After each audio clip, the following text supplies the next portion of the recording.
Hello guides, welcome back to my channel Kakuli blogs. আজকে সকাল থেকেই শুরু করেছি তোমাদের সঙ্গে ব্লগটা শেয়ার করছি। সেটা হচ্ছে আমি ঠাকুর ঘরে চান টান করে গিয়ে কিভাবে পুজো দিই, প্রত্যেক দিন ঠাকুর পুজো করি, সেটাই তোমাদের সঙ্গে আজকে শেয়ার করব। তা তোমরা দেখতেই পাচ্ছ যে আমি সমস্ত আগের দিনের বাসি ফুল টুলগুলো পরিষ্কার করে একটা আমার ছোট লাল রঙের গামছা আছে, সেই গামছাটা দিয়ে আমি সিংহাসনটা প্রত্যেক দিনই পরিষ্কার করে নিই। তাহলে পরে কি হয়, ওই যে ফুলের গুঁড়ো পড়ে সেগুলো মানে পরিষ্কার হয়ে যায়। জবা ফুলের ওই যে পাপড়ি, ওই যে গুঁড়োগুলো থাকে না, ওইগুলো পড়ে সমস্ত কিছু, সেই জন্য পরিষ্কার করে নিই আমি প্রত্যেক দিনই। তা সব কিছু করে এখন আমি ফুল দিয়ে আবার নতুন করে সিংহাসনটা সাজিয়ে নিচ্ছি, তোমরা দেখতেই পাচ্ছ। আর এই ফুলগুলো সব কিন্তু আমার বাগানের ফুল, আমি নিজেই ফুল গাছ লাগাই। আর অনেক ফুলও হয়, মানে বেশিরভাগই হচ্ছে জবা ফুল বেশি হয়, টগর ফুলও আছে। তা আর এখন বৃষ্টি পড়ছে, জবা গাছগুলো বেশ সুন্দর বড়ও হচ্ছে, আর অনেক কড়িও এসেছে জবা গাছে। আমার 7-8 রকমের রঙের জবা ফুলের গাছ আছে বাড়িতে, আমি সব এনে এনে লাগাই, আমার খুব ভালো লাগে গাছ লাগাতে। আর এই গাছগুলো লাগানোর ফলে কি হয়েছে, এত ফুল হয়, কাজেই আমার আর বাজার থেকে আর ফুল কিনতে লাগে না। সকালবেলা হলেই আমি চান করতে যাওয়ার আগে সব সাজিয়ে ভর্তি করে ফুল তুলে নেই, ফুল তুলে তুলসী মণ্ডপেও সাজাই আমার বাড়িতে, আবার বাড়ির যে তুলসী মণ্ডপটা আছে সেখানেও সাজাই ফুল দিয়ে সুন্দর করে। আবার ওপরে আমাদের ঠাকুর ঘরেও দেখতেই পাচ্ছ সাজাচ্ছি ফুল দিয়ে।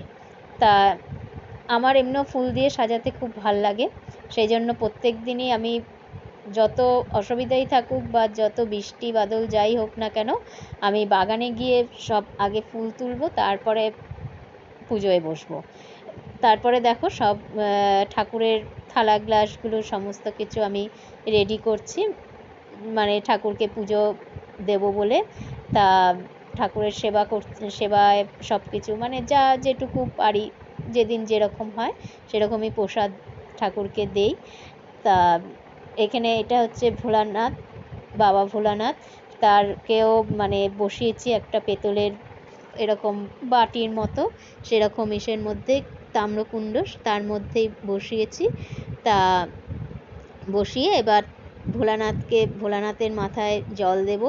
এখন শ্রাবণ মাস পুরোটাই তো বাবার মাস, সেই কারণে প্রত্যেক দিনই এমনিও আমি ভোলানাথকে জল দিয়ে তবেই সকালে চা জলখাবার টাবার এই সমস্ত কিছু খাই, চান টান করে আগে পুজো দিই, তারপরে খাওয়া দাওয়া করি।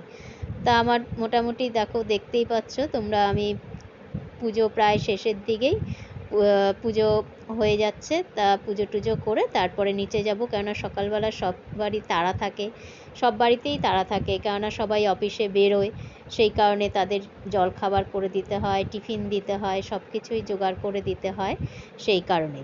তা আমি তাড়াতাড়ি করে ওই জন্য ভোরবেলায় উঠে বাসি কাজ টাজ সমস্ত কিছু সেরে নিয়ে ঠাকুর ঘরে এসে চানটা করে পুজো দিয়ে নিই। তাহলে হয় কি, মনে হয় যেন অনেক কাজ হয়ে যায়, পুজোটা হয়ে গেলে মনে হয় যেন অনেক কাজটা মানে কাজ সারা হয়ে গেল। তারপরে এবার বাদবাকি কাজকর্মগুলো করতে থাকি। আর আমি ধূপকাঠি দিয়ে এখন দেখো পুজো হয়ে এসছে, ধূপধুনা দিচ্ছি ঠাকুরকে, দেখাচ্ছি ধূপধুনা। তারপরে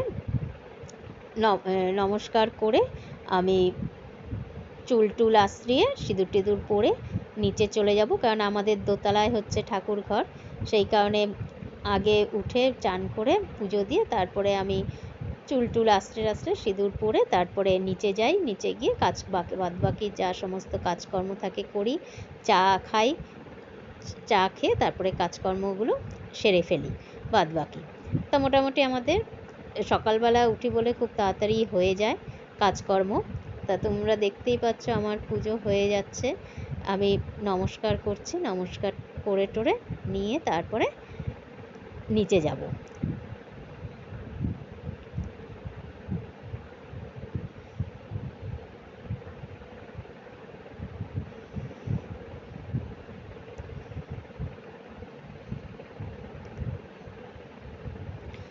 আর আমার মোটামুটি পুজো দিতে একটুখানি সময়ও নেয়, একটু ফুল টুল দিয়ে সাজিয়ে টাজিয়ে দেই, তো সেই কারণে আর কি একটু সময়ও নেয়। তো হুড়াহুড়ি করে আমি ঠাকুর পুজো দিতে পারি না, একটু আমার টাইম নেয়। তা সেই জন্যই নমস্কার সেরে তারপরে দেখো তোমাদের দেখাচ্ছি কীরকম সিংহাসনটা সাজিয়েছি ফুল দিয়ে।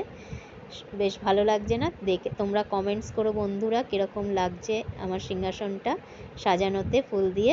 এপাশে লোকনাথ বাবার মূর্তি আছে, দেখো লক্ষ্মী ঠাকুর আছে, কালী ঠাকুর, শিব ঠাকুরের মূর্তি আছে, জগন্নাথের ফটো আছে।